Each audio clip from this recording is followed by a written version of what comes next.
भैया जी, रानी खेत पर्यटन के लिए प्रसिद्ध है। रानी खेत पूरी दुनिया का पर्यटक वहाँ जाता है। रानी खेत में वहाँ की पहाड़ियों को देखने, वहाँ की प्राकृतिक छटा को देखने, और वहाँ के जो गाइड है ना, गाइड जानते हो ना, घुमाने वाले, वो क्या बताते हैं? कहते हैं कि वो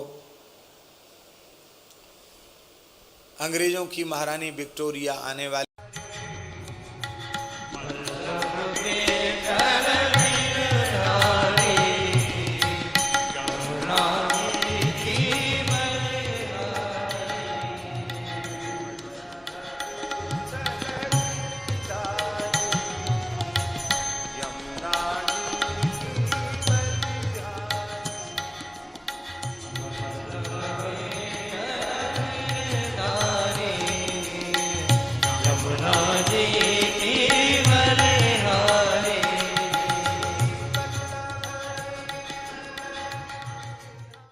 निवास स्थान पर आ गए, कैलाश आ गए। जब ही शंभु कैलाश ही आए, सुर सब निजलिग लोक सिधाए। सब देवताओं को इधर सम्मानित करके भगवान शिव ने विदा किया। गोस्वामी जी की अद्भुत मर्यादा, जगत मात पितु शंभु भवानी, तेहि श्रृंगार न करऊँ कहूँ बखानी।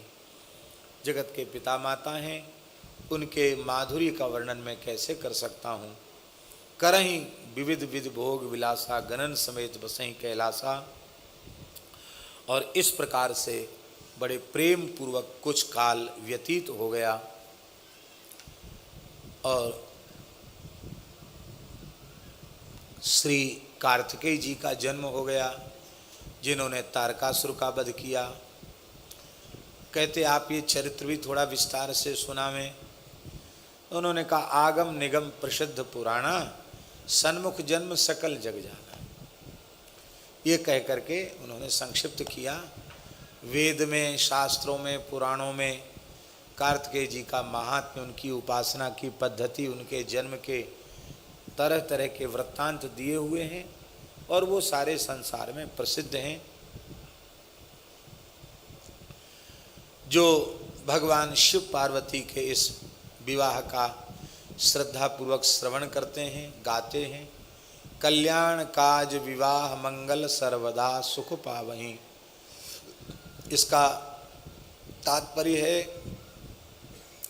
घर में कोई भी मंगल कार्य, कल्याण कार्य हो और आप चाहते हैं कि ये हमारे घर का मंगल कार्य निर्विघ्न रूप से आनंद पूर्वक संपन्न हो जाए, तो आरंभ में शिव चरित्र का कोई गा बजा के प्रेम से पाठ कर ले और फिर अपने घर में कोई लौकिक उत्सव, ब्याह बारात आदि का करे, तो यह बात पक्की है कि कल्याण काज विवाह मंगल सर्वदा सुख पावे, उसके अशेष अमंगलों की निवृत्ति हो जाएगी।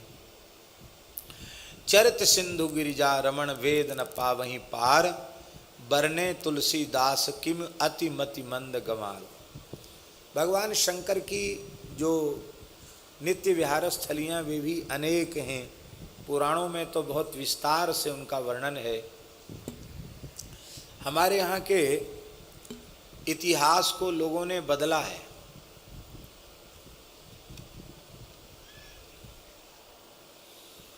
कुमायूं मंडल में उत्तराखंड के दो भाग हैं, एक गढ़वाल मंडल और एक कुमायूं मंडल।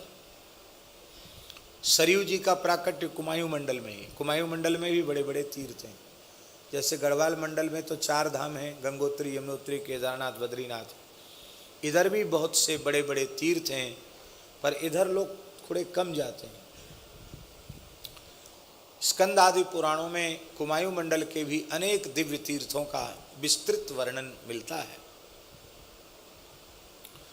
अब जैसे एक उदाहरण हम आपको दें भैया जी, रानी खेत पर्यटन के लिए प्रसिद्ध है। रानी खेत पूरी दुनिया का पर्यटक वहाँ जाता है। रानी खेत में वहाँ की पहाड़ियों को देखने, वहाँ की प्राकृतिक छटा को देखने, और वहाँ के जो गाइड है ना, गाइड जानते हो ना, घुमाने वाले, वो क्या बताते हैं, कहते हैं कि वो अंग्रेज़ों की महारानी विक्टोरिया आने वाली थी, तो अंग्रेज़ों ने ये उसके रहने के लिए ठंडा इलाका, पर्यटन क्षेत्र खोजा था। वो रानी के लिए ये क्षेत्र है तो रानी खेत, ऐसा वहाँ के लोग बताते हैं। लेकिन ये बात बिल्कुल गलत है। इससे तो सिद्ध हो गया कि अंग्रेज़ों ने रानी खेत बसाया, यही हो गया ना। उसके पहले था ही नहीं, अंग्रेज़ों ने रानी खेत बसाया। लेकिन वहाँ झूला देवी सनातन काल से विराजमान है। रानी खेत की अधिष्ठात्री देवी कौन है? झूला देवी। ये झूला देवी क्या है? बोले भगवान शिव ने पार्वती के सहित यहाँ विहार किया और श्रावण मास में शिवजी ने झूला डाला और सखियों के सहित गा बजा के पार्वती जी को झूला झुलाया। तो पार्वती जी को झूला झुलाया, वो झूला देवी हो गई। बड़ा जागृत शक्तिपीठ है झूला देवी। शिव जी झूला झुला रहे हैं, मधुर रस की लीला है कि नहीं? झूला डाल के झूला झुला रहे हैं। लेकिन लोग अपने भारतीय सनातनी लोग उस क्षेत्र में जाते हैं तो बड़े बड़े होटलों में रुक करके और अपना समय नष्ट करके चले जाते हैं। कितने लोगों को पता ही नहीं कि वहाँ की अधिष्ठात्री देवी झूला देवी है।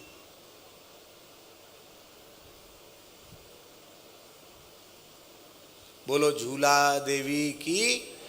देखो अब भगवान शंकर तो रानी खेत माने क्या? रानी माने श्री पार्वती महारानी, उनका क्षेत्र रानी क्षेत्र। शिवजी की जो महारानी श्री गिरिराज नंदिनी है, उनका क्षेत्र होने से रानी माने पार्वती, उनका क्षेत्र होने से रानी क्षेत्र, और रानी क्षेत्र से हो गया रानी खेत।